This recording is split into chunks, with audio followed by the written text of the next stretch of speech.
starting with the grateful name of Allah, who is the most merciful and the most mighty. This is my lecture number 7 of class 9th English, and we will resume the text where we had left in the last lecture. We were reading unit number 2, इकबाल's message to youth. Iqbal का नौजवानों को पैगाम.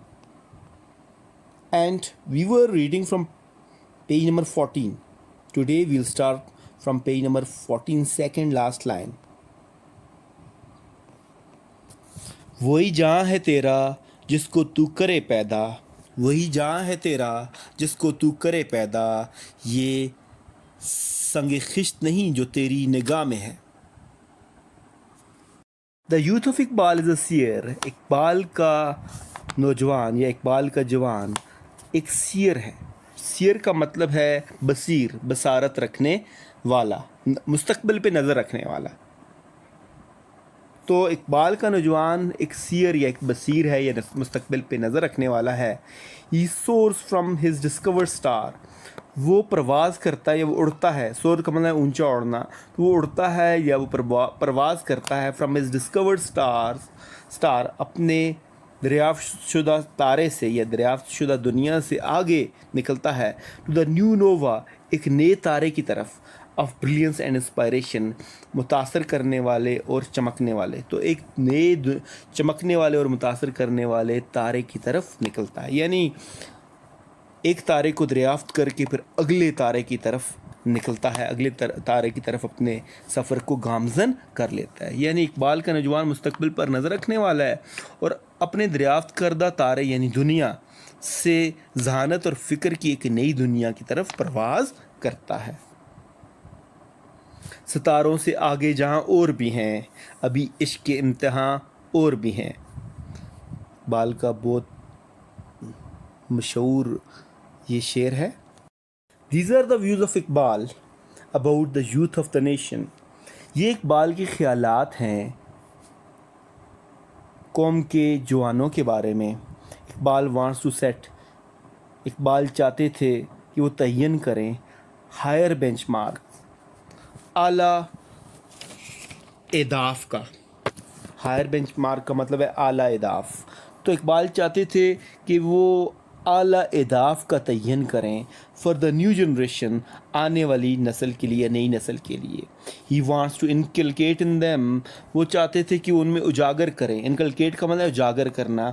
ही wants to inculcate in them, वो उनमें उजागर करना चाहते थे द स्पिरिट ऑफ इनोवेशन, जिद्दत का जज्बा. तो इकबाल जिद्दत का जज्बा उजागर करना चाहते थे नौजवानों में, एंड डिस्कवरी और दरियाफ्त का.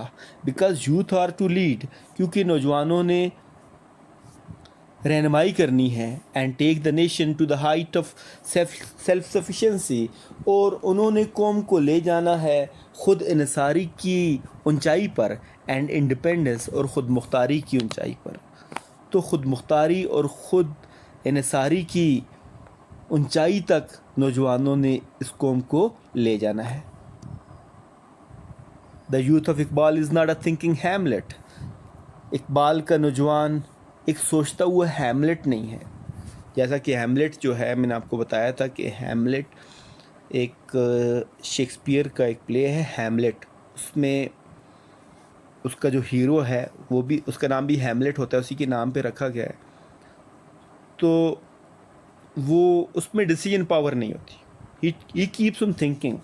तो इकबाल का जो नौजवान है वो सिर्फ सोचने वाला नहीं है बल्कि अमल करने वाला है. यानी प्रैक्टिकल है, प्रेगमेटिक है. थिंकिंग हैमलेट नहीं है, सिर्फ सोचने वाला नहीं है. तो उसमें उस प्ले में वो जो हैमलेट होता था वो सिर्फ क्या करता था, सिर्फ सोचता रहता था कि उसने अपने बाप के कत्ल का बदला लेना था.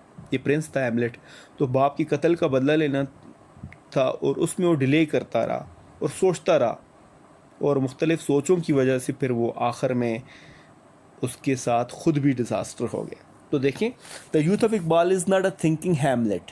तो इकबाल का नौजवान जो है वो शेक्सपियर के प्ले हैमलेट की तरह सोचने वाला नहीं है, बट यानी शेक्सपियर का जो हीरो है हैमलेट उसकी तरह सोचने वाला नहीं है, but a man of action, बल्कि एक अमल वाला शख्स है. माइल्ड इन स्पीच, जो कि गुफ्तार में नरम है। माइल्ड इन स्पीच का मतलब है गुफ्तार में नरम, गुफ्तगू में नरम है, ठीक है। And but enthusiastic in action, लेकिन अमल में जोश व जज्बे वाला है। इंथुजियास्टिक माना जोश व जज्बे वाला, इन एक्शन अमल में। Weather he is in the battle field, चाहे वो मैदान जंग में हो और in the company of friend, या किसी दोस्त की सोबत में हो, चाहे वो जंग में हो या दोस्तों की सोबत में हो। ही इज़ प्योर, वो पाक है, वो पाक और साफ़ है। इन हेड एंड हर्ट, दिलो दिमाग से, तो वो दिलो दिमाग से बिल्कुल पाक है। तो इकबाल का जो शाहीन है, इकबाल का जो नौजवान है, वो दिलो दिमाग से पाक है और वो गुफ्तार में नरमी है उसके, और उसके अमल में जोश व जज्बा है। हैमलेट की तरह वो सिर्फ सोचने वाला शख्स नहीं है।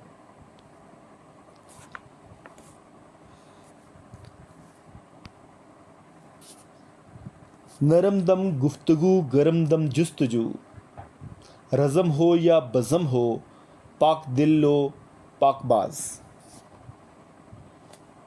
It can be concluded that, खुलासा ये है कि, कंक्लूडेड का मतलब है खुलासा होना। It can be concluded that, खुलासा ये है कि youth was the man focus of Iqbal, कि नौजवान तवज्जो का मरकज़ थे इकबाल की।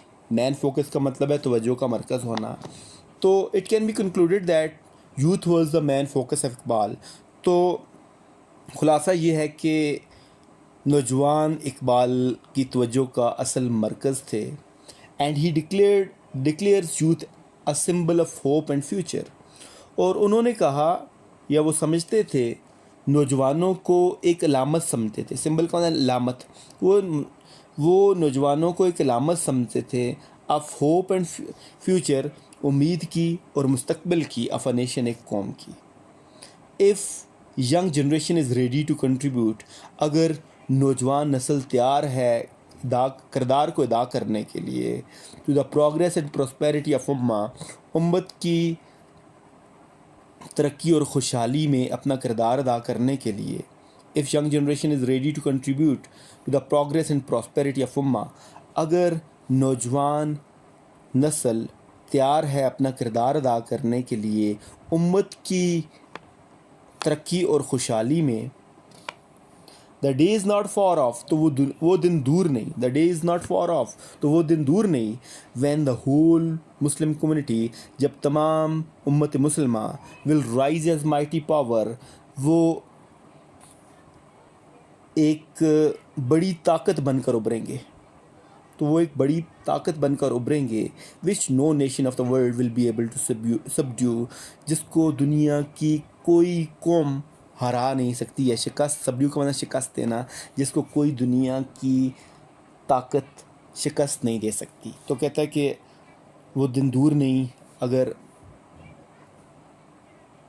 नौजवान तैयार हैं अपना किरदार अदा करने के लिए, मुल्क की खुशी और खुशहाली के लिए, तो कहता है फिर वो दिन दूर नहीं कि जब मुस्लिम कम्युनिटी या उम्मत मुसलमा वो उठेगी या उजागर होगी, एक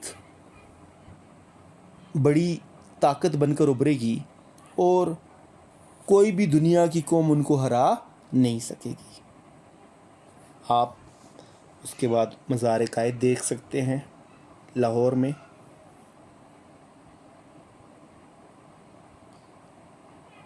ये था हमारा आज का लेसन, और आपने यूँ करना है कि इस लेसन के, अब क्योंकि यहाँ पर ये लेसन ख़त्म हो जाता है, तो आपने इसके जो सारी ट्रांसलेशन है वो करनी है, और साथ में इसकी जो डिफ़िकल्ट वर्ड्स हैं उनको देखना है, उनकी मीनिंग्स देखने हैं, और ताकि जब हम वोकेबलरी आगे पढ़ेंगे, आगे ग्लॉसरी पढ़ेंगे, तो उसमें वो आपको आते हों।